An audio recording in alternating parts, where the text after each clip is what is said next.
The readings for Sunday, July 30th. The Matins Gospel reading is from the book of John, chapter 20, verses 11 through 18. But Mary stood outside by the tomb weeping, and as she wept, she stooped down and looked into the tomb.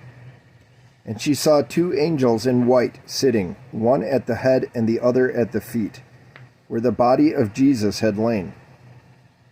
Then they said to her, "Woman, why are you weeping?" She said to them, "Because they have taken away my Lord, and I do not know where they have laid him." Now when she had said this, she turned around and saw Jesus standing there, and did not know that it was Jesus. Jesus said to her, "Woman, why are you weeping? Whom are you seeking?" She, supposing him to be the gardener, said to him, "Sir, if you have carried him away, tell me where you have laid him, and I will take him away." Jesus said to her, "Mary." She turned and said to him, "Rabboni," which is to say, Teacher. Jesus said to her, "Do not cling to me, for I have not yet ascended to my Father. But go to my brethren and say to them, I am ascending to my Father and your Father, and to my God and your God." Mary Magdalene came and told the disciples that she had seen the Lord, and that he had spoken these things to her. All right. Some footnotes from the Orthodox Study Bible. Looks like there's just one, and it's for this exact passage that we just read, verses 11 through 18. It says, "The encounter between the risen Lord and Mary is reminiscent of the encounter between the bride and her beloved in the Song of Solomon." Specifically, Song of Solomon, chapter 3, verses 1 through 4. This parallel teaches that through the resurrection, Christ has taken the church to be his eternal bride. See the footnote at chapter 2, verses 1 through 11, Ephesians chapter 5, verses 31 and 32, and Revelation chapter 21, verses 9 and 10. The epistle reading is from St. Paul's first letter to the Corinthians, chapter 1, verses 10 through 17. "Now I plead with you, brethren, by the name of our Lord Jesus Christ, that you all speak the same thing, and that there be no divisions among you, but that you be perfectly joined together in the same mind and in the same judgment.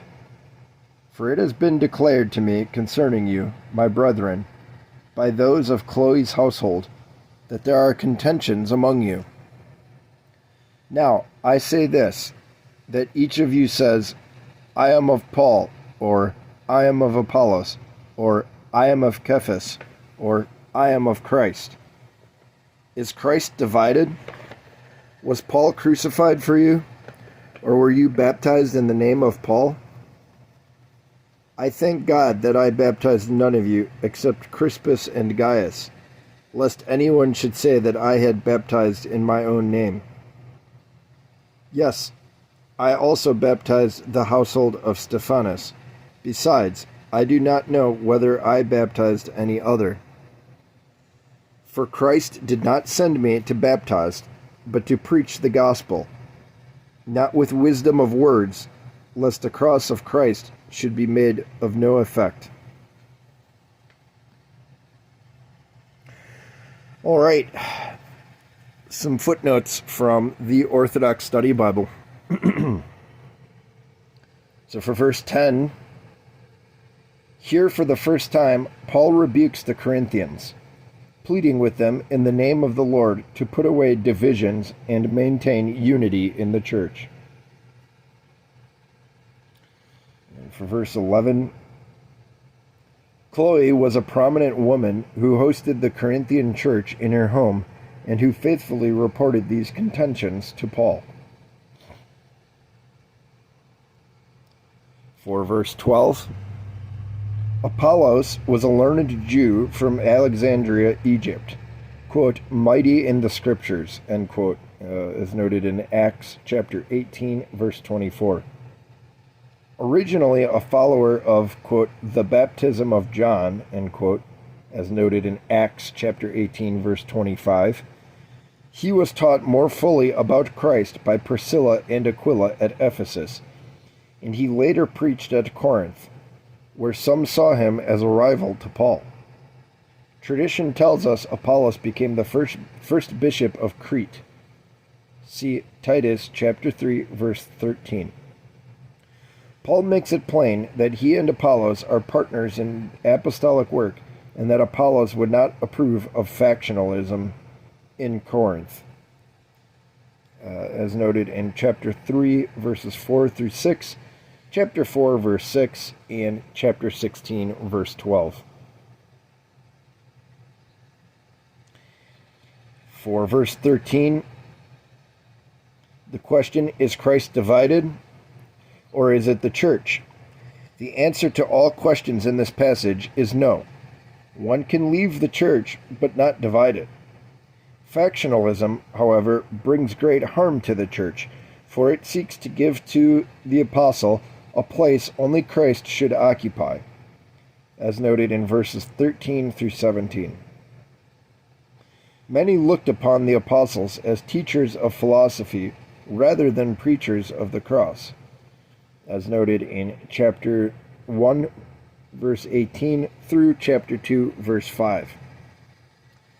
The factious do not accept true wisdom, which is bestowed by the Spirit, as noted in chapter 2, verse 6, through chapter 3, verse 4.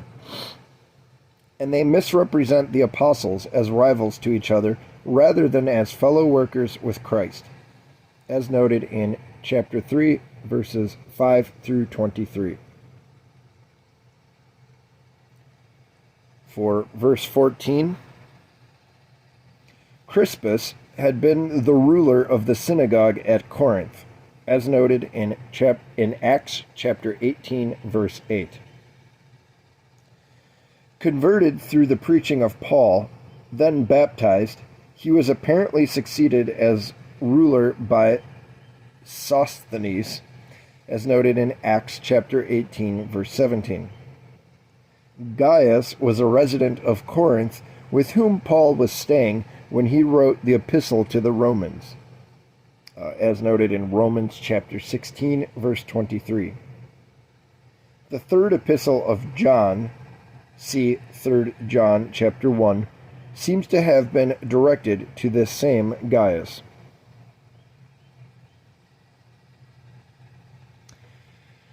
For verses 15 through 17, Paul's denial does not degrade baptism. He is simply emphasizing that baptizing is not his primary role. As an apostle, Paul's primary job is to preach the gospel, as noted in verse 17, teaching those seeking God to be baptized. The one who performs a baptism is God's instrument. The convert's loyalty must be to God alone. And for verses 17 through 25, so there's a handful of verses past where we read up until here today. It says, wisdom of words, from verse 17, refers especially to philosophical thought and rhetorical devices. Such human wisdom by itself does not promote salvation or an understanding of how God works in the world and what he wishes us to do. The liturgical gospel reading is from the book of Matthew, chapter 14, verses 14 through 22. And when Jesus went out, he saw a great multitude, and he was moved with compassion for them, and healed their sick. When it was evening, his disciples came to him, saying, "This is a deserted place, and the hour is already late. Send the multitudes away, that they may go into the villages and buy themselves food. But Jesus said to them, "They do not need to go away. Give them something to eat." And they said to him, "We have here only 5 loaves and 2 fish." He said, "Bring them here to me." Then he commanded the multitudes to sit down on the grass. And he took the 5 loaves and the 2 fish, and looking up to heaven, he blessed and broke and gave the loaves to the disciples.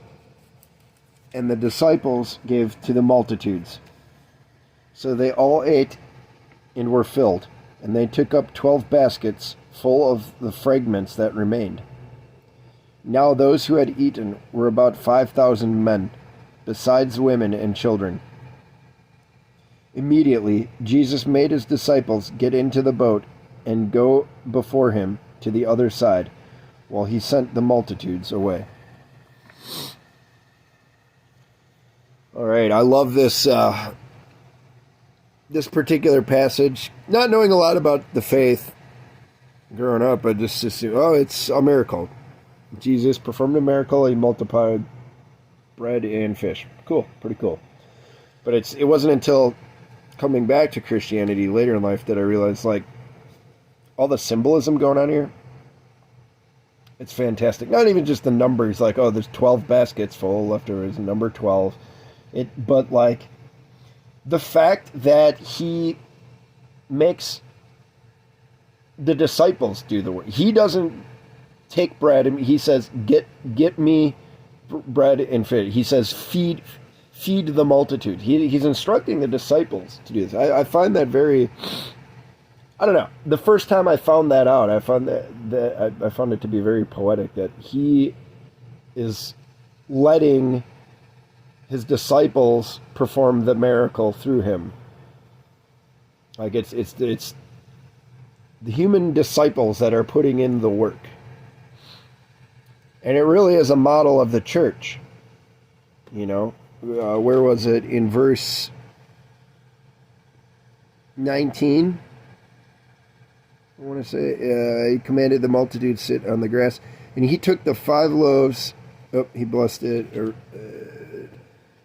he blessed and broke and gave the loaves to the disciples. So that right there is a symbol of the Eucharist. He blessed and broke the bread, gave it to the disciples, and then the disciples gave to the multitudes. So he gives first to his apostles, and then they distribute it among the crowd. So it's like, right there you've got the hierarchy of the church, you've got apostolic succession. It's pretty cool. There's a lot contained within this one miracle. Or it's accounting of it, rather. But I'm sure the proper footnotes will get into all that, though. So let's hit those for pretty much most of this reading that we did here today. Verses 14 through 21. It says, "This miracle, reported by all 4 evangelists, shows Jesus feeding a great multitude of his people as he fed the Israelites in the desert." See Exodus chapter 16. The church fathers see in this an image of the Eucharist, an idea made clear in John chapter 6. Yeah, exactly. Excuse me, guys. In chapter 15, verses 32 through 39, another miracle is mentioned in which Jesus feeds 4,000 people with 7 loaves and a few small fish. While certain modern scholars have attempted to say these are merely the same story, the witness of the gospel is clear that they are 2 distinct accounts. Oh, interesting. With Christ himself referring to both of them separately in chapter 16, verses 8 through 10. The phrase "moved with compassion" is used frequently concerning the Lord, as noted in chapter 20, verse 34, Mark chapter 1, verse 41, chapter 6, verse 34, and Luke chapter 7, verse 13, showing that his power and authority are extended to those who suffer. A spiritual interpretation given by the Fathers teaches that the 5 loaves indicate the 5 books of the law, Genesis through Deuteronomy, which are broken open in Christ and thus feed the universe. The 2 fish represent the gospel book and the epistle book, the teaching of the fishermen. The gathering of the leftovers by the apostles in verse 20 shows that the teaching of the faithful are unable to grasp. The teachings the faithful are unable to grasp are nevertheless held in the consciousness of the church. Yeah. A lot going on here. For verse 19, Jesus shows us that we should never eat without first giving thanks to God. The terminology points to the Last Supper, as noted in chapter 26, verse 26, and leads to a Eucharistic interpretation of this miracle. Just as the disciples distribute the bread to the multitudes, so also Christ feeds the Eucharist to his flock through the hands of his bishops and presbyters.